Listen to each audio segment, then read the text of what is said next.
Hi guys and welcome back to the channel Deepak Yadav Education. Welcome to the Daily Hindu News and Editorial Analysis of 13th of July 2025. तो guys आज है तारीख 13 जुलाई 2025 और है Sunday.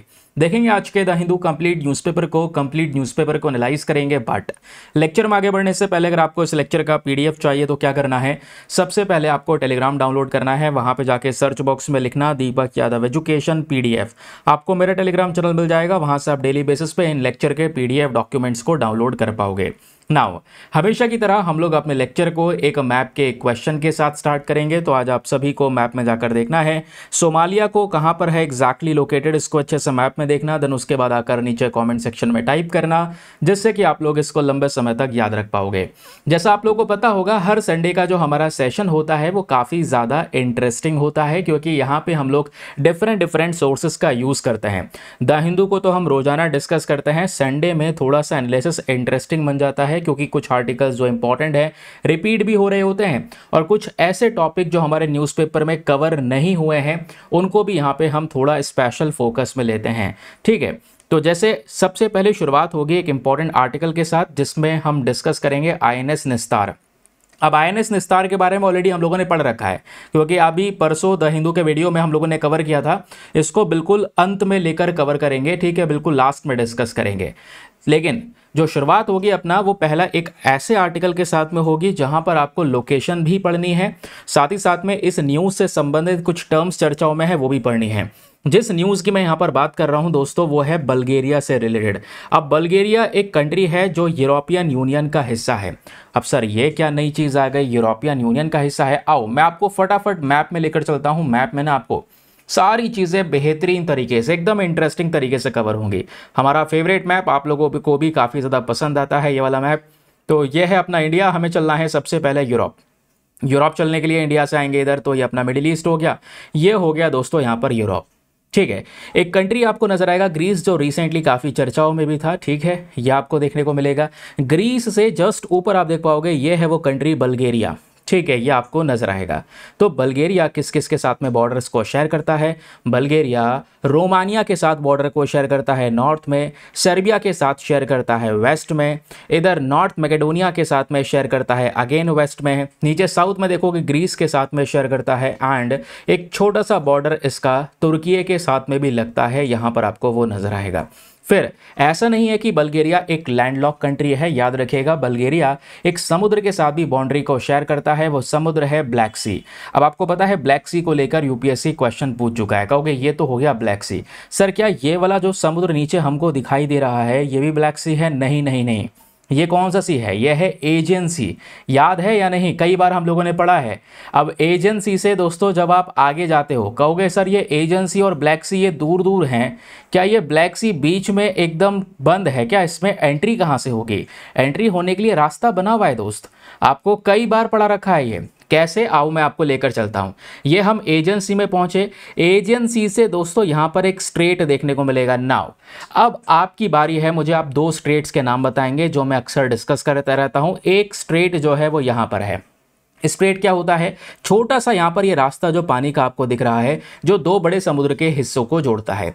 एक यहाँ पर हो गया एजेंसी, ये रहा हमारा एक स्ट्रेट। कौन सा स्ट्रेट है नाम आपको बताना है, और इस स्ट्रेट को क्रॉस करके दोस्तों हम एंटर कर जाते हैं सी ऑफ मरमरा में। ठीक है, सी ऑफ मरमरा से सीधा आएंगे दोस्तों तो यहाँ पर एक और स्ट्रेट पड़ेगा ना, इस वाले स्ट्रेट का भी नाम आपको बताना है। देन उसके बाद एंट्री हो जाती है हमारे ब्लैक सी के अंदर में। ठीक है, तो बल्गेरिया ब्लैक सी के साथ बॉर्डर शेयर करता है, एजियन सी के साथ नहीं करता है, याद रखिएगा, क्योंकि नीचे ग्रीस नाम का देश है जो बॉर्डर लगाता है। ये ज़्यादा हरा भरा दिख रहा है, रीज़न यह है क्योंकि यहाँ पे ये बहुत ज़्यादा पहाड़ी इलाका है, माउंटेन्स बहुत सारे हैं यहाँ पर। कहोगे सर बल्गेरिया के पास एक चमकता धमकता नाम और दिखाई दे रहा है बोल्ड सा, वो है सोफिया। ये सोफिया क्या है? सोफिया बल्गेरिया की कैपिटल है, इसकी राजधानी है।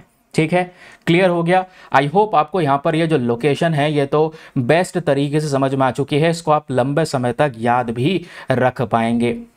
अब आगे की बात सुनिए दोस्तों, और क्या क्या यहाँ पर डिस्कशन हो रहा है। तो बल्गेरिया कहाँ पर है ये आपको समझ में आ गया, लेकिन सर वेट, हमने पूरी कहानी पढ़ ली लेकिन ये नहीं पता कि हम डिस्कस क्यों कर रहे हैं बल्गेरिया। आखिरकार ये न्यूज़ में क्यों है, आप हमें क्यों पढ़ा रहे हैं, कारण क्या है? कारण ये है दोस्तों, क्योंकि बल्गेरिया यूरोपियन यूनियन का तो हिस्सा है ऑलरेडी। आपको पता है यूरोपियन यूनियन के अंदर टोटल 27 कंट्रीज़ हैं। पहले 28 हुआ करती थी। जो यूके है वो बाहर हो गया, यानी ब्रेग्जिट का नाम आपने सुना होगा। ब्रेग्जिट में यही तो था, यूके को एग्जिट करवा देना, यानी ब्रिटेन को एग्जिट करवा देना यूरोपियन यूनियन से।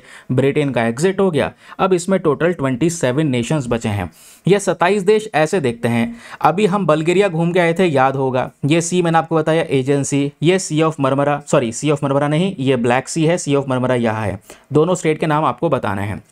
ठीक है दोस्तों, क्लियर हो गया। बल्गेरिया आपको यहाँ पर अच्छे से समझ में आ गया। आगे यहाँ पर और कंट्रीज़ पे ध्यान दीजिए। बल्गेरिया के अलावा यहाँ पर ये कंट्रीज जो उसके आसपास की बॉर्डर की थी वो हम लोगों ने ध्यान में दिया। ये रहा यूके। अब यूके यूरोपियन यूनियन का हिस्सा नहीं है, दैट इज़ वाई यूके की लेबलिंग नहीं की गई है। ठीक है, याद रखिएगा। क्लियर हो गया। तो याद या क्या रखना है कि बल्गेरिया यूरोपियन यूनियन का हिस्सा है। सर ये याद रखना जरूरी है, बिल्कुल ज़रूरी है। इस बार क्वेश्चन याद है किसको लेकर बना था? नाटो को लेकर, कि नाटो में कौन कौन से देश, कौन कौन से मेंबर्स आते हैं। ठीक है, इसी प्रकार से ऐसे मेंबर्स आप लोगों से वो पूछ रहा है, आजकल एग्जामिनेशन में पूछा जा रहा है। तो स्पेशली जो चर्चाओं में है, जो न्यूज़ में है, उस पर तो भाई अपनी नज़र बना के रखना। बल्गेरिया की बात हो गई, लेकिन सर ये यूरोपियन यूनियन का हिस्सा है, आगे बताओ आगे क्या कहानी है। आगे कहानी यह है, क्योंकि आपने देखा होगा यूरोप के जितने भी ये देश आपको नज़र आ रहे हैं, इन देश में एक खास बात है। खास बात क्या है? इन सब की पॉलिसीज़ एक जैसी हैं। आप किसी भी यूरोप के किसी एक कंट्री में एंट्री हो जाती है ना, तो आप उसके अलावा आराम से यूरोप के किसी भी देश को विजिट कर सकते हैं। आपको कोई ज़्यादा रिस्ट्रिक्शन या परेशानी नहीं होती है। और जितने भी ये यूरोपियन कंट्रीज़ हैं, ये क्या इस्तेमाल करते हैं? यूरो का। इनकी जो करेंसी है वो कौन सी है दोस्तों? यूरो। तो यूरो एक कॉमन करेंसी के तौर पे इस्तेमाल करते हैं। लेकिन क्वेश्चन ये आता है, सर क्या हर एक यूरोपियन यूनियन में आने वाला देश, यानी 27 के 27 देश यूरो का यूज़ करते हैं? नहीं। यूरो का यूज़ दोस्तों वही कंट्रीज़ करती हैं जो यूरोपियन यूनियन का हिस्सा तो हैं, लेकिन उनकी इकॉनमी काफ़ी ज़्यादा स्टेबल है, काफ़ी मजबूत है, महंगाई कम है, यानी कि एक मजबूत नेशन चाहिए। तो बल्गेरिया में देखोगे तो स्थिति अभी तक खराब थी, अभी भी कोई ज़्यादा अच्छी नहीं है। यूरोपियन यूनियन का पूरा मेंबरशिप देखोगे तो उसमें बल्गेरिया को पुअरेस्ट कंट्री के तौर पे देखा जाता है। तो फिलहाल के लिए यहां पर जो बल्गेरिया है, इसको भी यूरो जोन के अंदर में एंट्री मिल रही है, अप्रूवल दे दिया गया है। यह है न्यूज़। अब आप कहोगे सर ये यूरो जोन क्या हो गया, नया टर्म आ गया। यूरो जोन मतलब वो कंट्रीज जो यूरो का यूज़ कर सकती हैं। जैसे इंडिया इंडियन रुपीज़ का यूज़ करता है और कोई दूसरा देश कर रहा है। ठीक है, वैसे यहाँ पर आप देख पाओगे डॉलर्स का इस्तेमाल किया जा रहा है बहुत सारी जगह पर। यूएसए का डॉलर हो गया। ऐसी यहाँ पर पूरे यूरोप की एक कॉमन करेंसी है यूरो। और जितने भी कंट्रीज़ यूरो का यूज़ करते हैं वो सब किसके अंडर में आते हैं? यूरो जोन के अंडर में आते हैं। तो बल्गेरिया को अप्रूवल दे दिया गया है कि सर आओ यूरो जोन का हिस्सा बनो। और फिलहाल के लिए सारा अप्रूवल कंप्लीट होने के बाद में बल्गेरिया 1 जनवरी 2026 के लिए, यानी आपके नेक्स्ट ईयर के लिए ये आर्टिकल बहुत काम का होने वाला है, बहुत काम का। तो 1 जनवरी 2026 से बल्गेरिया यूरो को अपनी ऑफिशियल करेंसी अडॉप्ट करने वाला है। और बल्गेरिया यूरो जोन का 21वां मेंबर हो जाएगा, 21वां सदस्य बन जाएगा जो यूरो को यूज़ कर रहा होगा। समझ गए ना? ये थी न्यूज़। बल्गेरिया को हमने पहले ही मैप में देख लिया। नाउ क्वेश्चन आता है, सर ये यूरो जोन क्या होता है? कहोगे अभी तो पढ़ा या यूरो जोन क्या होता है? यूरो जोन मतलब एक यूरोप का यूरो एरिया, एक मॉनेटरी यूनियन जिसमें अभी के लिए 20 यूरोपियन यूनियन नेशंस देखने को मिलते हैं। बल्गेरिया ऐड हो जाएगा तो इसमें सर 21 नेशंस हो जाएंगे। अभी के लिए 20 यूरोपियन कंट्रीज़ हैं जो यूरो का यूज़ करती हैं, उन्होंने यूरो को as a official currency adopt कर लिया है। ठीक है, तो ये जो कंट्रीज़ हैं इनकी मॉनेटरी पॉलिसी जो होती है, जो भी पैसों को लेकर नीतियां होती हैं देशों की, बिल्कुल कॉमन होती हैं, एक जैसे डिसाइड करते हैं, पॉलिसीज़ एक होती है, ये सब याद रखिएगा। जो लेटेस्ट मेंबर है इसका वो क्रोएशिया है। क्रोएशिया ने साल 2023 में यूरो जोन को ज्वाइन किया था। क्रोएशिया अभी रिसेंटली चर्चाओं में भी था क्योंकि प्रधानमंत्री नरेंद्र मोदी क्रोएशिया को विजिट भी किए थे, याद आ रहा होगा। फिर अभी अपकमिंग कंट्री बल्गेरिया होगा। Bulgaria will be the 21st member जो यूरो जोन का हिस्सा बनेगा। क्लियर हो गया? यूरो जोन क्या होता है ये भी आपको क्लियर हो चुका होगा। आगे बात करते हैं। ये तो दोस्तों न्यूज़ समझ में आ गई। अब बल्गेरिया को लेकर आर्टिकल आता है। सर बल्गेरिया की लोकेशन पढ़ लेते हैं। बल्गेरिया एक बाल्कन पेनिनसुला में प्रेजेंट है। ये जो हिस्सा दोस्तों आपको दिख रहा है समुद्र में, जो भी आपको पता है कोई भी लैंड एरिया होता है वो अगर 3 जगह समुद्र से घिरा हुआ होता है तो उसको हम ज्योग्राफी में क्या कहते हैं, उसको हम कहते हैं पेनिनसुला। जैसे इंडिया का पेनिनसुलर रीजन कौन सा हो गया, नीचे साउथ वाला हिस्सा जो 3 जगह समुद्र से घिरा हुआ है ना। इधर हो गया अरेबियन सी, ये हो गया बे ऑफ बंगाल, और नीचे हो गया यहाँ पर इंडियन ओशन। वैसे ही दोस्तों यहाँ पर कुछ ऐसा ये दिख रहा है, इसको हम बोलते हैं बाल्कन पेनिनसुला। तो यहाँ पे याद रखिएगा बल्गेरिया इसी बाल्कन पेनिनसुला का हिस्सा है। नॉर्थ में इसके कौन सा देश आ जाता है, तो सर नॉर्थ में है इसके रोमानिया, ठीक है। तुर्की को देखोगे तो नीचे तुर्की है, साउथ में है। ग्रीस भी इसके साउथ में है, ठीक है। दोनों में एस यहाँ पर मैंने लिख दिया है। साउथ वेस्ट में नॉर्थ मैकेडोनिया है। अच्छा, ये देश छोटा सा आपको दिख रहा है जिसको हमने नज़रअंदाज कर दिया था। नॉर्थ मैकेडोनिया ये दिख रहा होगा, ये इसके साउथ वेस्ट में है। फिर ऊपर वेस्ट में देखोगे तो सर्बिया नाम का एक देश आपको यहाँ पर देखने को मिल जाएगा। फिर एक बाउंड्री इसकी ईस्टर्न साइड में ब्लैक सी के साथ में लगती है। तो ये हो गई दोस्तों यहाँ पर इनकी बाउंड्रीज, याद रखिएगा क्योंकि ये बहुत इंपॉर्टेंट है। बाउंड्रीज मैक्सिमम टाइम्स आप लोगों से पूछ ली जाती हैं। फिजिकल ज्योग्राफी पर आते हैं सर, यहाँ के पहाड़ियाँ, उसके अलावा कुछ इंपॉर्टेंट नदियाँ, झील, इसके बारे में बात कर लेते हैं थोड़ा सा। चलो, तो ये दोस्तों हमने बल्गेरिया का मैप देख तो लिया था, सही। पहला क्वेश्चन आता है कि यहाँ पर कौन कौन से माउंटेन्स हैं। आपको बाल्कन माउंटेन्स देखने को मिलेंगे। ये बाल्कन माउंटेन्स इस तरीके से कुछ कंट्रीज में स्प्रेड हुए हुए हैं, जो ये बाल्कन नेशंस है ना, उन देशों के अंदर में। देखो, एक तो होते हैं बाल्कन नेशंस जो बाल्कन पेनिनसुला में है, हमने इसके बारे में बात कर ली। कल मैंने आप लोगों को बाल्टिक नेशंस के बारे में पढ़ाया था। मुझे आप नीचे कमेंट सेक्शन में बताओ बाल्टिक नेशन कौन कौन से हैं। दूसरा क्वेश्चन लिख के, पहला क्वेश्चन मैंने आप लोगों को एक और पूछा हुआ है, दूसरा क्वेश्चन लिख के नीचे कमेंट सेक्शन में लिखो सर बाल्टिक नेशन कौन कौन से हैं, ठीक है। तो यहाँ पे बल्गेरिया के पास हो गए बाल्कन माउंटेन्स। नीचे ग्रीस और बल्गेरिया का जहाँ पे बॉर्डर लगता है ना, इस बॉर्डर पर एक दूसरे माउंटेन आते हैं जिसको बोलते हैं रोडोप माउंटेन। फिर यहाँ पर आपको देखने को मिलेगा रीला माउंटेन्स। ये हो गए कुछ इंपॉर्टेंट माउंटेन्स जिसके बारे में यहाँ पर भी जिक्र किया गया है। रिवर्स की बात करेंगे तो एक बड़ी बाउंड्री ऊपर रोमानिया के साथ में बल्गेरिया शेयर करता है। रोमानिया बल्गेरिया के बीच में एक नदी बहती है जिसको हम बोलते हैं दनूबे रिवर। ये आपको देखने को मिलेगी, ये रिवर जो हमने भी बना दी है अलग से। फिर कुछ और इंपॉर्टेंट नदियां हैं यहाँ पर, जिसमें इस्कुर है, उसके अलावा मरित्सा है, स्त्रूमा, तंजा, यांत्रा, ऐसी कुछ नदियां आपको देखने को मिलेंगे। बट जो मेन नदी है, मेन रिवर है, वो है दनूबे। क्वेश्चन बन सकता है, बताओ दनूबे रिवर कौन से 2 कंट्रीज के बीच में बॉर्डर बनाती है। तो कंट्रीज कौन कौन सी हो जाएगी, रोमानिया एंड बल्गेरिया। ऐसे क्वेश्चन बनते हैं, लिटरली बनते हैं। तुर्की को लेकर सवाल बन गया था कि कौन कौन से 2 समुद्र के बीच में ये प्रेजेंट है, समझ रहे हैं, एजियन सी और ब्लैक सी। चलिए आगे आते हैं। तो ये बात हो गई, कैपिटल सोफिया हो गई, न्यूज़ भी खत्म हो गई, पहला आर्टिकल हो गया समाप्त। चलो, क्लियर हुआ या नहीं हुआ बताना नीचे कमेंट सेक्शन में। आगे आते हैं अगले न्यूज़ आर्टिकल की तरफ। अगला आर्टिकल और भी इंटरेस्टिंग, ये कॉम्प्लेक्स है लेकिन मेरा काम है चीज़ों को सिंपल करके समझाना, बहुत सिंपल करके समझाना। लेकिन इस आर्टिकल को मैं डिस्कस करूं उससे पहले एक इंपॉर्टेंट इन्फॉर्मेशन। अगर आप लोग हमारे पेड ग्रुप्स को ज्वाइन करना चाहते हैं, आपके पास में बढ़िया मौका है इसको ज्वाइन करने के लिए। यहाँ पर आपको डेली बेसिस पे करंट नोट्स के PDF वगैरह प्रोवाइड करवाए जाते हैं। जी बिल्कुल, इसी PDF की बात कर रहा हूँ। शानदार सा सुंदर सा PDF आपको दिख रहा होगा, जहाँ पे आप आराम से अपनी प्रिपरेशन कर सकते हैं। कुछ चीज़ें सेपरेटली नोट डाउन करनी है, मार्क करना है, कर सकते हैं। प्रिंट आउट निकलवाना है, निकलवा सकते हैं। डिजिटली रीड करना है, कर सकते हैं। PDF हिंदी और इंग्लिश दोनों भाषाओं में मिलता है। ये PDF आपको इसी पेड ग्रुप में मिलेगा दोस्तों। और इस पेड ग्रुप को ज्वाइन करने का जो फी पेमेंट है वो बहुत ही ज़्यादा मिनिमम है, just 499 for the lifetime access. जब तक आपका सिलेक्शन ना हो जाए तब तक आप 499 में इस ग्रुप को ज्वाइन करके रख सकते हैं। ज्वाइन करने के लिए करना क्या है, व्हाट्सएप पर जाना, यहाँ पर आपको एक नंबर दिया गया है 8534873368। इस नंबर पर मैसेज कर देना कि I want to join this group. वहाँ पे आपको रिप्लाई मिलेगा, पेमेंट का प्रोसेस दिया जाएगा। उससे ज़्यादा इंपॉर्टेंट आपको डेमो वीडियो का लिंक मिलेगा, उसको देख सकते हैं, चेक कर सकते हैं, अपने आप को कंप्लीटली सेटिस्फाई कर सकते हैं कि सर मतलब संतुष्ट हो चुका हूं। उसके बाद जाकर ये इन्वेस्टमेंट कर सकते हैं, ठीक है। ये इन्वेस्टमेंट आपका तुरंत रिकवर हो जाएगा हैंड टू हैंड, क्योंकि जैसे आप ग्रुप ज्वाइन करोगे ना, आपको लेटेस्ट कंटेंट तो मिलेगा लेकिन पुराना सभी कंटेंट आपके हाथ में आ जाएगा। नेक्स्ट ईयर के लिए प्रिपेयर कर रहे हैं, जून के महीने का सारा कंटेंट पड़ा हुआ है, एक साथ नहीं डेट वाइज पड़ा हुआ है, तो आपके लिए और आसान हो जाता है डेट वाइज क्या इंपॉर्टेंट है क्या नहीं। आधे से ज़्यादा रिपीटेड होती हैं तो स्क्रॉल कर करके भी आप पढ़ सकते हैं, समझ गए। तो ये हो गया ग्रुप का इंपॉर्टेंस। आ जाते हैं वापस से अपने आर्टिकल की तरफ।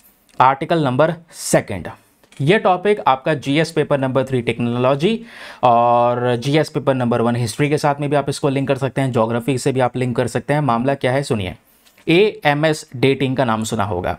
ये कौन सी डेटिंग हुई, हमने तो कोई और डेटिंग का नाम सुना है, ये डेटिंग अलग है दोस्तों। ये है एक्सेलरेटर मास स्पेक्ट्रोमीटर। अब इसमें क्या होता है, हम स्पेशल इंस्ट्रूमेंट का यूज़ करते हैं। देखो एक्चुअली में क्या होता है, आपने देखा होगा न्यूज़ छपती हैं कि एक इतना पुराना फॉसिल मिला है भाई, एक पुराना जीवाश्म मिला है, उस पर रिसर्च की गई और रिसर्च करके उसमें हमने कार्बन डेटिंग की रिसर्च की और कार्बन डेटिंग से हमको पता चला कि वो जो फॉसिल वो जीवाश्म मिला है वो 50,000 साल पुराना है। ऐसे न्यूज़ पढ़ते होंगे कि भाई जीवाश्म मिला है 50,000 साल पुराना, 60,000 साल पुराना, 40,000 साल पुराना मिला है। तो ये पता कैसे चलता है कि ये इतना पुराना है? पता करने के लिए हम उसकी क्या करते हैं, कार्बन डेटिंग करते हैं। क्या? कार्बन डेटिंग, याद रखिएगा, समझ गए। अब होता क्या है ये बात सुनिए। अब हर चीज़ जो है वो कार्बन से बनी है।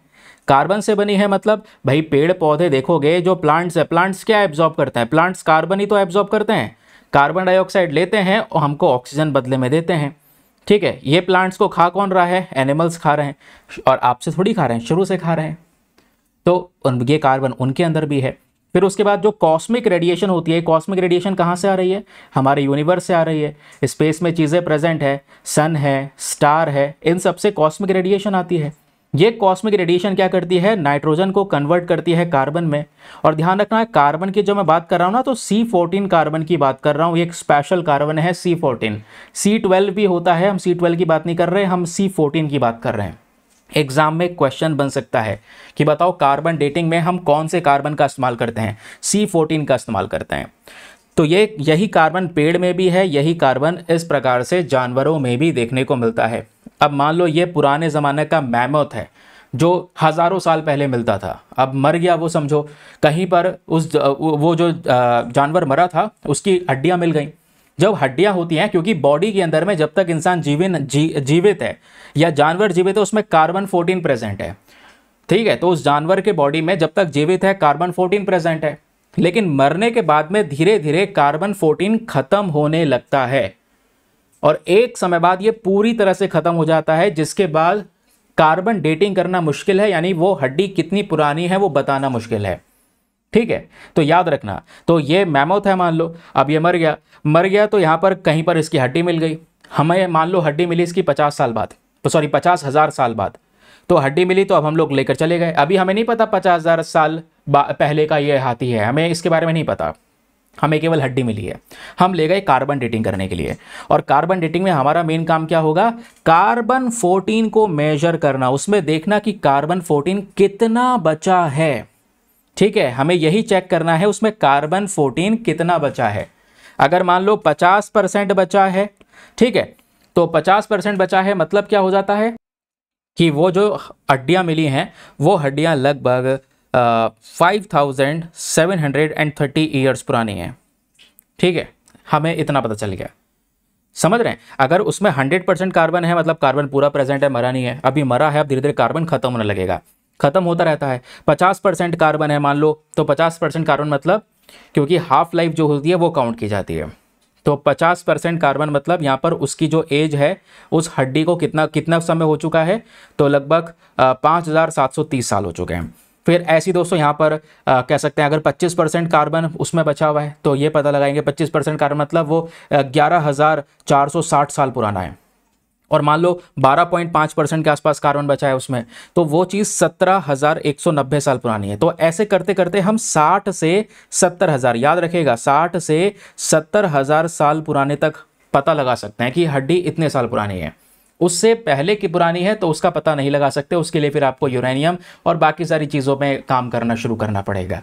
तो कार्बन रेडिएशन से 60 से 70,000 साल पुरानी हड्डियों का पता लगाया जा सकता है, यही कार्बन 14 को देख करके कि वो कितना बचा है। अब ये जो तरीका है दोस्तों ये पहले होता था। इस रेडियो कार्बन में हम लोग जो कह सकते हैं टेक्नोलॉजी यूज़ करते थे वो काफ़ी ज़्यादा टिपिकल थी, समय बहुत लगता था। इसी समय को कम समय में पूरा करने के लिए हमने क्या बनाया? AMS, that is accelerator mass spectrometry. ये हाईली प्रिसाइज है, सटीक तरीके से बहुत जल्दी यानी बहुत कम समय में ये कार्बन डेटिंग कर देता है। इसमें एक आयन एक्सेलरेशन होता है, एक होता है मास एनालिसिस, जिसके माध्यम से कार्बन 14 को बिल्कुल अलग करके मेजर किया जाता है। डायरेक्टली कार्बन 14 का मेजरमेंट होता है, जबकि जो पुराने मेथड थे वहाँ पे जो हमारा एक्यूरेसी था वो थोड़ा सा गड़बड़ा जाता था। यहाँ पे एक्यूरेसी बिल्कुल सेट है, तो सटीक डेटा ये देता है। अब ये AMS टेक्नोलॉजी कहाँ कहाँ पर इस्तेमाल हो सकती है? आर्कियोलॉजी में, कोई पुराना आर्टिफैक्ट है, ठीक है, कोई पुरानी पॉटरी वगैरह है, तो उसको भी हम कह सकते हैं, पता लगा सकते हैं कितनी पुरानी है, ठीक है। याद रखिएगा, क्लाइमेट स्टडीज़ कर सकते हैं, बायोमेडिसिन में भी इसका उपयोग किया जा सकता है। तो AMS रेटिंग काफ़ी लेटेस्ट है, इसमें एक्यूरेसी रेट ज़्यादा है, बहुत जल्दी डिटेक्ट कर लेता है, जबकि रेडियो कार्बन डेटिंग में पुराने वाले मेथड में समय बहुत लगता था और ये लिमिटेड वे में होता था। याद रखिएगा, इसका हम इस्तेमाल बड़े लेवल पर भी कर सकते हैं और छोटे छोटे लेवल की रेडियो एक्टिविटी को भी ये पता लगा लेता है। तो क्वेश्चन यह है कि सर ये AMS चर्चाओं में है, ये तो हमने समझ लिया, लेकिन हमने डिस्कस क्यों किया? पूरी कहानी खत्म कर दी और डिस्कस क्यों किया? अब यहाँ पर बात आ रही है। डिस्कस इसलिए किया क्योंकि हाल ही में अगर आप देखोगे, तमिलनाडु का जो स्टेट डिपार्टमेंट ऑफ आर्कियोलॉजी है, इन्होंने 23 चारकोल के जो सैंपल हैं वो USA में भेजे हैं, इसी AMS रेटिंग करने के लिए कि वो कितने पुराने हैं, पता तो हम लगा सकें कि भाई कहीं वो जो चारकोल के सैंपल हैं वो तमिल सिविलाइजेशन को बिलोंग तो नहीं करते हैं, जो पुराने समय की तमिल सभ्यता थी उस समय से तो बिलोंग नहीं करते हैं। तो ये सब चीज़ों का अनुमान है, क्योंकि ऐसा लग रहा है इतने पुराने हैं, इस वजह से USA भेजा गया है फॉर द AMS रेटिंग। तो AMS रेटिंग क्यों न्यूज़ में है, हमने डिस्कस कर लिया। अगली खबर पर आते हैं। अगला आर्टिकल बात करता है कोरतम बेबी के बारे में। Very very important. Sir news क्या है, हम क्यों डिस्कस कर रहे हैं? तो न्यूज़ आपको यहाँ पर ऊपर ये देखने को मिल जाएगी। कोरतम बेबी, याद रखिए, दुनिया की पहली मलेरिया वैक्सीन, दुनिया का पहला मलेरिया से लड़ने वाली दवाई जो स्पेशली बच्चों के लिए, इन्फेंट्स के लिए। इन्फेंट्स कौन होते हैं? इन्फेंट्स वो होते हैं वो बच्चे जिनकी उम्र 5 साल से कम होती है, ठीक है, या वेरी यंग चिल्ड्रन आपको देखने को मिलेंगे जिनका वजन 2 से 15 किलोग्राम के आसपास है, सॉरी 2 से 5 किलोग्राम के आसपास है, और या फिर बच्चे ने अभी अभी जन्म लिया है, या वो 6 महीने तक कह सकते हैं कि 6 महीने हो चुके हैं उसको जन्म लिए हुए, 6 महीने का वो बच्चा हो चुका है। तो ऐसे पर्टिकुलर केसेस के में क्या होता है, ये जो कोरतम बेबी है, इस दवा का हम इस्तेमाल कर सकते हैं, क्योंकि अभी तक जितनी भी पुरानी दवाई है वो इस छोटे बच्चे के लिए, 5 साल से कम उम्र के बच्चे के लिए कोई मलेरिया की दवा नहीं हुआ करती थी। फाइनली यहाँ पर इसको डेवलप किया गया, जिस वजह से न्यूज़ में है। क्वेश्चन बन सकता है, क्योंकि देखो कोई सा भी कनेक्शन इसका मलेरिया के साथ नहीं बैठ रहा है। सवाल बन सकता है हाल ही में या रिसेंटली कोरतम बेबी करके ये कुछ चीज़ न्यूज़ में थी, ये क्या थी? तो ये पहली मलेरिया का ड्रग है, याद रखिए, स्पेशली फॉर द इन्फेंट्स, वो बच्चे जिनकी उम्र 5 साल से कम है, या बिल्कुल यंग बेबी आपको देखने को मिलेंगे, ठीक है। तो ये क्या करता है, नए बच्चों में, नवजात बच्चों में या इन्फेंट्स में मलेरिया को ट्रीट करने का काम करता है। इस दवा में जो फॉर्मूला यूज़ किया गया है उसमें आर्थिमीटर एंड लुमेफेंट्रिन का यूज़ किया गया है, ये याद रखने की ज़रूरत है नहीं, ठीक है, कि किसने डेवलप किया ये भी याद रखने की ज़रूरत नहीं है, बस याद रखना है छोटे बच्चों के लिए है बस। और 8 अफ्रीकन कंट्रीज़ ने पार्टिसिपेट किया, सारा ट्रायल हो चुका है। बच्चों, आप कहोगे बच्चे पिएंगे कैसे यार, ये तो कड़वी होगी, बच्चे, इतना छोटा बच्चा कैसे दवाई पिएगा? तो बोला जा रहा है इस दवाई को चेरी फ्लेवर में बनाया गया है, जो बहुत ही ज़्यादा मतलब ईजी से, आराम से यहाँ पर बच्चा पी लेगा, पता नहीं चलेगा बच्चे को। इवन जो मदर मिल्क होता है, ब्रेस्ट मिल्क में भी ये डिजॉल्व हो सकती है दवाई, तो बच्चे को देना काफ़ी ज़्यादा आसान है, ठीक है। तो इंपॉर्टेंस क्या है इसका भाई, ये कोरतम बेबी नाम की जो दवाई है, ये जो बड़ा गैप है आज के समय पर कि बच्चे को ये मलेरिया की दवाई नहीं मिल पाती है, वो गैप को भर देता है, ठीक है। क्योंकि जो मलेरिया है ना, ये मलेरिया में प्रॉब्लम यही है कि जो प्रेग्नेंट महिला हैं या तो वो खतरे में हैं, या फिर जो छोटे बच्चे हैं वो ज़्यादा खतरों में हैं, समझ गए। तो चाइल्ड जो सर्वाइवल रेट होता है इसको ये बढ़ा देता है। ऑब्वियसली मलेरिया का केसेस की वजह से बच्चों की जान भी जाती है, उसको रोकने का काम करता है यहाँ पर ये कोरतम बेबी, याद रखिएगा। नाउ क्वेश्चन यहाँ पर हमारे सामने क्या आता है, सामने आता है कि ये जो मलेरिया है ये एग्जैक्टली है क्या? यह मलेरिया देखो एक ऐसी बीमारी है जो मच्छर की वजह से होती है, मॉस्किटो की वजह से होती है, ठीक है। तो ये किसकी वजह से? एक मच्छर है फीमेल मॉस्किटो, देखना मच्छर या मच्छरी कह लो, फीमेल मॉस्किटो, एनोफिलिस मॉस्किटो, ठीक है। और जो डेंगू नाम की बीमारी होती है वो एडिस एजिप्टी नाम के मच्छर से होती है, दोनों के बीच में फ़र्क है, याद रखना, वो यहाँ पर है एडिस एजिप्टी। ये जो यहाँ पर आपको मच्छर देखने को मिलेगा मलेरिया के कारण का, वो है एक फीमेल मॉस्किटो, एनोफिलिस मॉस्किटो, ठीक है। एनोफिलिस मॉस्किटो क्या करता है, पैरासाइट को कैरी करता है, जिसको बोलते हैं प्लाज्मोडियम पैरासाइट। प्लाज्मोडियम पैरासाइट में, इस पैरासाइट में स्पेशली 2 पैरासाइट है जिसकी वजह से ये मलेरिया होता है, या तो पी फैल्कीपैरम है या पी वाइवैक्स है। इसको कैरी करने का काम यहाँ पर ये मच्छर करता है, ठीक है। और ये एक दूसरे इंसानों में फैलाते रहते हैं। जब किसी को मलेरिया हो जाता है तो इसमें लक्षण क्या आता है? 10 से 15 दिन बाद ये लक्षण दिखाई देंगे। बुखार, ठंड लगना, सर में दर्द होना, कुछ और केसेस हो सकते हैं, दिमाग ब्लॉक हो सकता है, जॉन्डिस हो सकता है, सांस लेने में बहुत ज़्यादा तकलीफ हो सकती है, कोमा में जा सकता है इंसान। मैंने आपको बताया ना, ये प्रॉब्लम्स होती हैं। सबसे ज़्यादा खतरे में कौन कौन लोग हैं? जो बच्चे हैं, ठीक है, प्रेग्नेंट वीमेन, या जो ऐसे व्यक्ति जिनकी इम्यूनिटी बहुत कमज़ोर है। अब इम्यूनिटी कमज़ोर है तो भाई मलेरिया क्या, छोटी से छोटी बीमारी भी उस व्यक्ति के लिए जानलेवा हो सकती है। तो ये हो गया दोस्तों यहाँ पर पर्टिकुलर केस मलेरिया का। कॉर्तम बेबी, फिर बोल रहा हूँ, याद रखिएगा किस चीज़ से रिलेटेड है। नाउ नेक्स्ट न्यूज़ आर्टिकल पर आते हैं। अगला न्यूज़ आर्टिकल आपका जीएस पेपर नंबर 1 ज्योग्राफी का है, याद रखिएगा। यहाँ पे बात हो रही है माही रिवर के बारे में। माही रिवर क्या है? आज से लगभग 2 दिन पहले द हिंदू में भी आर्टिकल छपा है, ये आप देख पाओगे, फ्रंट पेज पर भी छपा है। मामला यह है कि वडोदरा के अंदर, यानी गुजरात की बात कर रहे हैं, वडोदरा में माही नदी जो है, इसको हम माही सागर के नाम से भी जानते हैं। तो इस नदी के ऊपर जो पुल है वो कोलैप्स कर गया, जो पुल है वो टूट गया, जिसकी वजह से कुछ लोगों की जान गई। ये एक दर्दनाक सिनेरियो है, और ऐसे केसेस की वजह से जान जाना ये हमारे इंफ्रास्ट्रक्चर के ऊपर में एक बड़ा सवाल उठाता है। फिलहाल अगर हम देखें तो ये जो केस है ना, अपने आप में दर्दनाक है, दुखद केस है। ये हमारी इमेज को और ज़्यादा गिराता है, ठीक है, क्योंकि पुल टूटने वगैरह के केसेस हर साल लगभग आ रहे हैं, इतने इतने लोगों की जान जा रही है। 2022 में भी आपने देखा था गुजरात में एक और बहुत बड़ा पुल गिरा था, जिसकी वजह से इतने लोगों की वहाँ पे जान गई थी। वही सिमिलर कंडीशंस बार बार रिपीट हो रही हैं ना। अभी फिलहाल इस आर्टिकल को आप न्यूज़ को साइड में करके देखोगे तो यहाँ पर जो माही रिवर है ना, वो अभी चर्चाओं में। तो माही रिवर कौन सी रिवर है पता होना चाहिए, बेसिक डिटेल्स पता होना चाहिए, क्योंकि चाहे वो ब्रह्मपुत्री रिवर हो, लूनी रिवर हो, क्वेश्चन आप लोगों से बन चुके हैं। Mahi river is one of the west flowing rivers in India, ठीक है। अब इंडिया में देखोगे तो भाई ये अगर मान लो अपना इंडिया है, तो ये रहा वेस्ट, ये रहा ईस्ट, ये रहा नॉर्थ, ये रहा साउथ। तो ये नदी कहाँ पर बहती है? वेस्टर्न साइड में बहती है। गुजरात आपको पता है, मैं आपको मैप दिखाता हूँ, wait wait wait wait, map हम लेकर आए हैं, ये रहा वो मैप। तो ये रहा यहाँ पर गुजरात का सौराष्ट्र रीजन, ठीक है। ये है नीचे अरेबियन सी। इस अरेबियन सी में देखो गुजरात का ये वाला जो पोर्शन है ना, ये गल्फ बनाता है, इसको हम बोलते हैं गल्फ ऑफ कच्छ। यहीं पर एक और गल्फ है, कहोगे हाँ दूसरा ये जगह है भाई, इसको हम गल्फ ऑफ कैम्बे या गल्फ ऑफ खम्बत भी कहते हैं, याद रखिएगा। गल्फ ऑफ कैम्बे कह लो या गल्फ ऑफ खम्बत कह लो। सर जिस माही रिवर की हम लोग बात कर रहे हैं, या माही रिवर कहाँ से बनती है? मध्य प्रदेश से। मध्य प्रदेश में आपको पता है विंध्या रेंजेस आती हैं, विंध्या माउंटेन रेंजेस आपको यहाँ पर देखने को मिलेंगी। यहाँ से ये नदी बनती है, और ये नदी यहाँ से बनती है, ओरिजिन इसका ऐसे होता है, और इस तरीके से गुजरात में एंटर करके ये कहाँ पे गिरती है? गल्फ ऑफ कैम्बे, या इसको हम गल्फ ऑफ खम्बत भी कहते हैं, वहाँ पर गिरती है। तो इस नदी की टोटल लेंथ है 583 किलोमीटर्स, एंड ओरिजिन होता है मध्य प्रदेश में। वेरी वेरी इंपॉर्टेंट एरिया, याद रखने की ज़रूरत नहीं है। इसकी ट्रिब्यूटरीज कौन कौन सी हैं? यानी सहायक नदी। जब एक नदी बह रही होती है, फॉर एग्जाम्पल यही माही नदी बह रही है, तो छोटी छोटी सहायक नदी आकर इसमें मिल रही होती हैं। जो छोटी छोटी नदियाँ आकर मिलती हैं ना, इसको हम क्या बोलते हैं? इसको बोलते हैं सहायक नदी, या इंग्लिश में बोले तो इसको बोलते हैं ट्राइब्यूटरी, याद रखिएगा।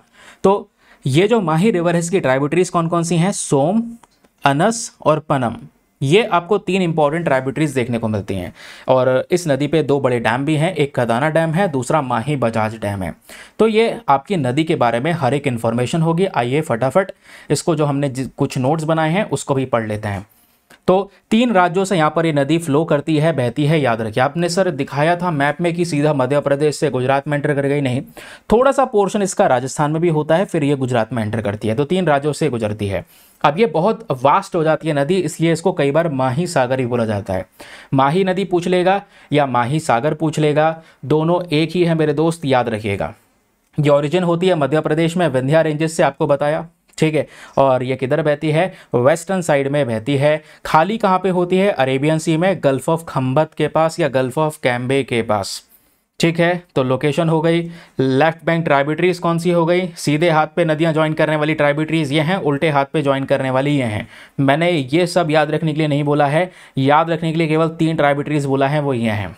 ये ज़्यादा इंपॉर्टेंट है, क्योंकि क्वेश्चन जो बने हैं मध्य प्रदेश के पीसीएस एग्जामिनेशंस में, क्वेश्चंस बने हैं वो इन ट्राइब्यूटरीज को लेकर बने हैं, समझ गए। तो न्यूज़ क्या है वो आपने जान लिया कि हाँ, हाल ही में गुजरात में यहाँ पर एक बड़ा जो पुल है वो कोलैप्स कर गया, जिस वजह से बड़ा हादसा हुआ। इस नदी के ऊपर में वो पुल बना हुआ था। चलिए आगे आते हैं।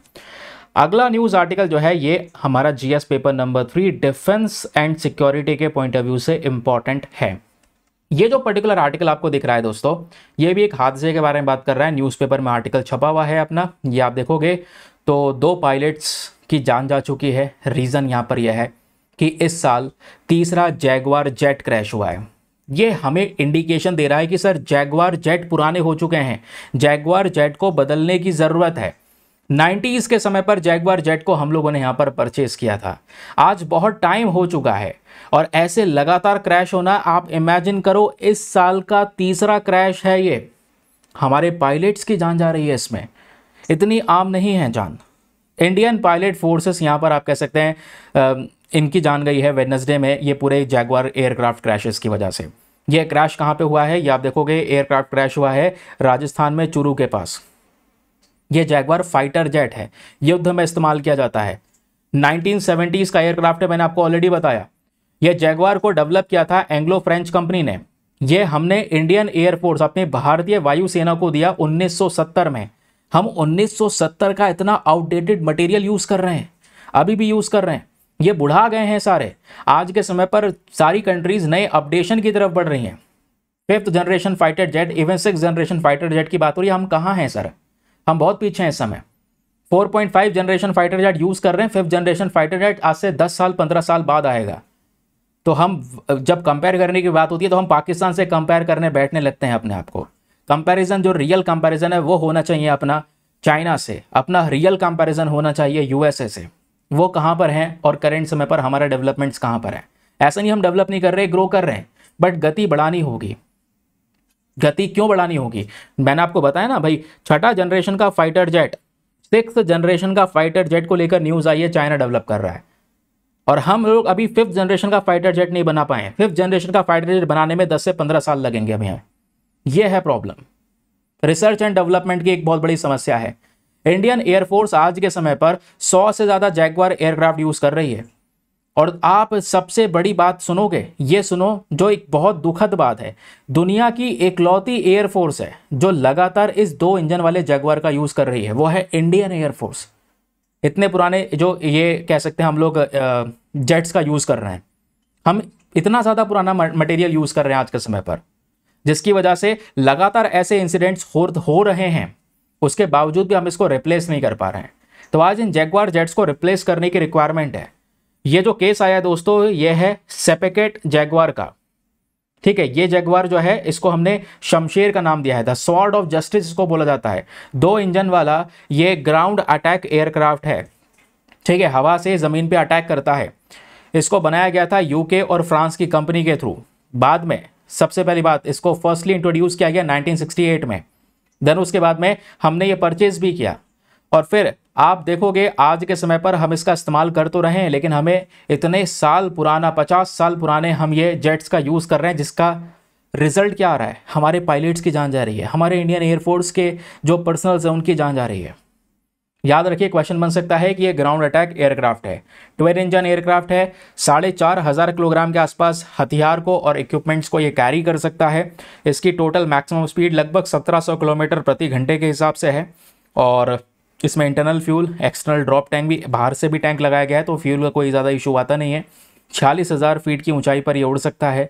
एल्यूमिनियम का पूरा स्ट्रक्चर है और हवा में ही इसको मिड एयर रिफ्यूलिंग कर सकते हैं। ये भी यहाँ पर इसमें एक बेनिफिट है।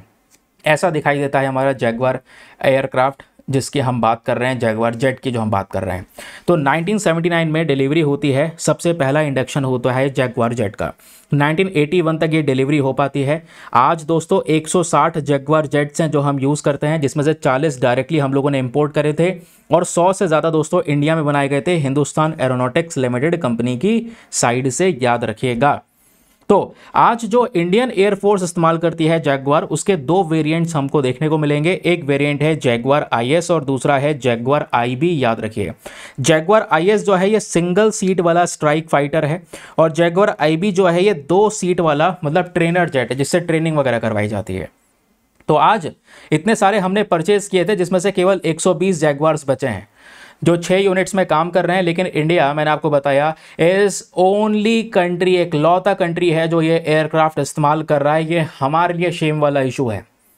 हम यहाँ पर इसको अभी भी रेलिवेंट मान रहे हैं, क्योंकि थोड़ा बहुत अपग्रेड कर लेते हैं, लेकिन जिस प्रकार से ये क्रैशेस हो रहे हैं, क्रैश के इंसिडेंट्स आ रहे हैं, हमें इसको रिप्लेस करने की ज़रूरत है। आपके विचार क्या है, नीचे कमेंट सेक्शन में बताइएगा। अगला न्यूज़ आर्टिकल, अगला आर्टिकल भी डिफेंस के लिए ही इंपॉर्टेंट है। यहाँ पे ऊपर हमने अपने जेट्स की बात की, यहाँ पे हम बात कर रहे हैं गन सिस्टम की, जिसको बोलते हैं ATAGS गन। ये जो गन है, यह है advance towed artillery gun system. ऐसा दिखाई देता है ये गन सिस्टम, याद रखिएगा। और वर्ड लगाए ना, advance towed artillery gun system, इसको टो किया जाता है। एक 6 पहिए की गाड़ी होती है, उसमें इसको फंसाओ और उस गाड़ी के माध्यम से इसको खींच सकते हैं, इधर से उधर पहुंचा सकते हैं। ये गन है बहुत शानदार। शानदार इसलिए क्योंकि दोस्तों ये 48 किलोमीटर दूरी तक अपना टारगेट को हिट कर सकती है, इसलिए ये शानदार है। 25 बमों की क्षमता वाला इसका ये आगे का बैरल आपको देखने को मिलेगा। और सबसे बड़ी चीज़, इंडिजीनियस टेक्नोलॉजी, यानी भारतीय तकनीक का हम लोगों ने यहाँ पर इसका इस्तेमाल किया है। चाहे रेगिस्तान हो, यानी राजस्थान में हमें अगर डेजर्ट में यूज़ करना हो कर सकते हैं, लद्दाख में ले जाके पहाड़ों में चलानी हो इस गन को तो वहाँ पर भी तैनात की जा सकती है। आगे गाड़ी लगाई जाएगी 6 पहियों की, उसमें यहाँ पर इसको फंसाया जाएगा और इसको टो किया जाएगा, खींचा जाएगा, इसको पहाड़ों तक ले जाया जा सकता है। वहाँ से भी 50 किलोमीटर की दूरी तक मारने की क्षमता रखती है ये गन। अपने आप में एडवांस है, इसलिए तो बोला गया advance towed artillery gun system, इधर से उधर खींच के कहीं भी पहुंचा दें।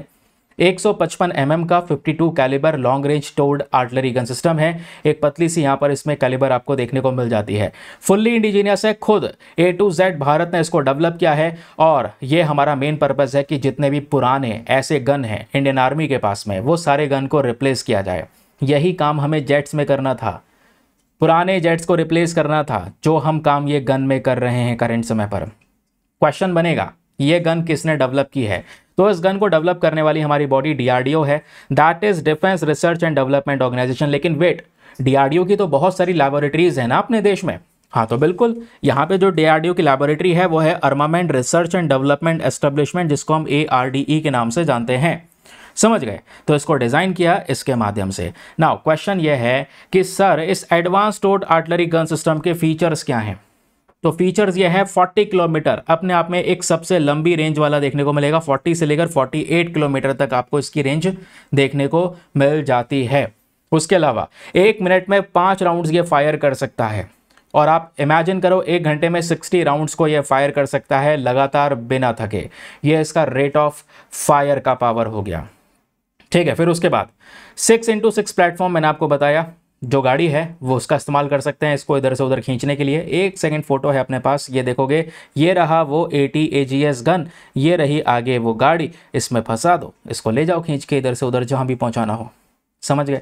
कहीं पर भी इसको फायर किया जा सकता है, कहीं पर भी रीलोकेट किया जा सकता है अपनी रिक्वायरमेंट के हिसाब से। कहीं पर टेम्परेचर बहुत ज़्यादा हो रहा है, क्योंकि आपको पता है एक्सट्रीम टेम्परेचर में जो गन्स हैं वो ज़्यादा हीट करने लगती हैं, लेकिन ये तब भी ऑपरेट कर सकती है। फुल्ली इलेक्ट्रिक ड्राइव सिस्टम है, ठीक है, तो ज़्यादा रिलायबल, ज़्यादा विश्वसनीय है। इसमें ताकत है, जैसे मैंने आपको बताया, डीपली जाकर गहराई में सटीक तरीके से अपने टारगेट्स को ये हिट कर सकता है। ये इसका सबसे बड़ा इंपॉर्टेंस है। नाउ लास्ट में क्वेश्चन आता है कि वाई आर ATGS इंपॉर्टेंट? ये advance towed artillery gun system हमारे लिए क्यों इतनी ज़्यादा ज़रूरी हैं? ये क्वेश्चन क्या है? तो दोस्तों, मिनिस्ट्री ऑफ डिफेंस की जब हम बात करते हैं तो उसने ये बोला है कि ये हमारा मिशन है, ये बहुत ज़रूरी रहा है और हम इसमें सफल रहे हैं। हमने इस ATAGS की बहुत चर्चाएं की हैं पिछले कुछ समय पर भी। सबसे बड़ी चीज़, इसको हमने खुद से बनाया है, इंडिजीनियस सिस्टम है जो आत्मनिर्भर भारत को बूस्ट करता है। ये आत्मनिर्भर भारत इनिशिएटिव को आगे और ज़्यादा बढ़ावा देता है। स्ट्राइक रेंज बढ़िया है, सटीक तरीके से टारगेट को हिट करेगा, फुल एक्यूरेसी के साथ, फुल प्रिसीजन के साथ इंडियन आर्मी को सपोर्ट करेगा। इलेक्ट्रिक ड्राइव सिस्टम है, कैसा भी वेदर हो उसमें फंक्शन करेगा। ठीक है, तो ये इसके मल्टीपल फीचर्स आपको देखने को मिल जाते हैं। चलिए आगे आते हैं नेक्स्ट न्यूज़ आर्टिकल पर। आज का आखिरी आर्टिकल है और ये भी ज्योग्राफी के पर्सपेक्टिव से इंपॉर्टेंट है। इसको आप कह सकते हैं प्लेसेस इन न्यूज़ का टॉपिक। प्लेसेस इन न्यूज़ का टॉपिक, ये आर्टिकल आपका न्यूज़ में है, वो है बेसिकली एक लेक। हर साल UPSC आजकल एक झील पूछता है और ऐसी झील पूछता है जिससे इंसान घबरा जाता है। इस बार भी झील पूछ ली थी भाई, कहाँ की पूछ ली गई, लास्ट ईयर ही पूछी गई, 2023 में ही पूछी गई, फैग्यूबिन वगैरह करके, ये आपको याद आ रहा होगा। हर साल लेक को लेकर एक क्वेश्चन आता है। ये जो लेक है ना, ये काफ़ी इंटरेस्टिंग है, काफ़ी यूनिक है। हुआ क्या एक्चुअली में, सर न्यूज़ क्या है, ऐसे फालतू मत पढ़ाना है। नहीं दोस्त, मैं फालतू में कुछ नहीं पढ़ाऊंगा, जो चीज़ खबर में रहेगी वही पढ़ाऊंगा। ये न्यूज़ है कि हमारे साइंटिस्ट ने 18 से लेकर 80 से लेकर 20 मिलियन पुराना साल जो प्रोटीन है, वो प्रोटीन एक पुराने मैमल से निकाला है। और वो पुराना मैमल कहाँ पे मिला है? इस लेक तुर्काना में। इसलिए लेक तुर्काना चर्चाओं में है। देखो, लेक तुर्काना को हम कई बार लेक रुडोल्फ भी कहते हैं या जेट सी कहते हैं। जहां पर भी दोस्तों अगर आप लोग अपने नोट्स बना रहे हो, मैं आपको रिकमेंड करूंगा इस लेक के बारे में ज़रूर से लिख लेना। लेक तुर्काना, लेक रुडोल्फ या जेट सी भी कहते हैं, ये मेनली अफ्रीका में है। Very very important. अफ्रीका और साउथ अमेरिका की जो झीलें हैं वो बहुत पसंद है यूपीएससी वालों को, बहुत क्वेश्चन पूछते हैं वहाँ से। तो ये कहाँ पर है? Mainly north Kenya. कुछ हिस्सा यहाँ पर इस लेक का यूरोप में भी है। सर्च करें कहाँ है? आओ ज़रा सर्च कर लेते हैं। मैंने भी देखा नहीं है मैप में, इसको फटाफट देखते हैं, ओपन करते हैं और चलते हैं सबसे पहले नॉर्थ कीनिया में। तो सर जी नीचे आ जाओ पहले।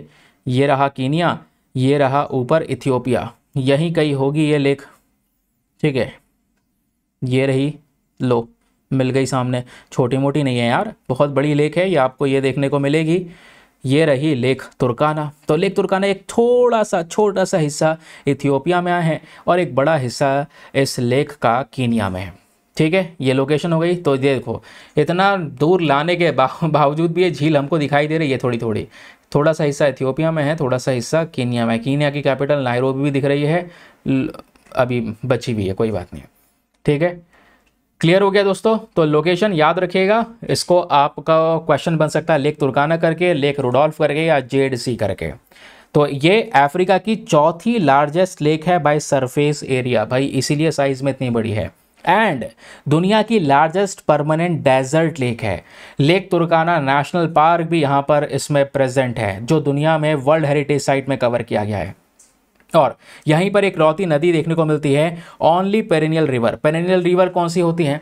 अब आपको पता है ज्योग्राफी में जो नदियां हैं उसके टाइप्स होते हैं। एक टाइप आपने पढ़ा होगा सीजनल रिवर। सीजनल रिवर कौन सी होती हैं? जो सीज़न के हिसाब से चलती हैं, यानी बरसात हो गई तो नदी में पानी आ गया, बरसात नहीं हुई गर्मी पड़ गई तो पानी सूख गया, यानी सीज़न के हिसाब से एक्ट करने वाली रिवर्स। एक होती हैं पेरेनियल रिवर्स। पेरेनियल रिवर्स मतलब पूरे साल बहती हैं। ठीक है, कंप्लीट ईयर, यहाँ पर पूरे साल इसमें पानी बहता है। तो यहीं पर एक इंपॉर्टेंट नदी जाती है, वो है ओमो रिवर। ठीक है, याद रखिएगा। तो लेक तुर्काना, ओमो रिवर, लोकेशन इस Kenya and Ethiopia, and Africa की चौथी लार्जेस्ट लेक है ये। समझ गए? तो ये हो गया दोस्तों हमारा सारा का सारा इंपॉर्टेंट डिस्कशन। आज के न्यूज़पेपर में बस इतना ही पढ़ना है। संडे है, रेस्ट करो, ज़्यादा कुछ लोड नहीं लेना है। जो काम की चीज़ें थी वो हमने कवर कर ली हैं। मिलते हैं आप लोगों से नेक्स्ट वीडियो में। ये सो इन्फॉर्मेशन है, पेड ग्रुप की चाहिए तो पेड ग्रुप में इन्फॉर्मेशन इस तरीके से मिल जाती है। तो आज के लिए bye bye, have a nice day, thank you and जय हिंद मेरे दोस्तों।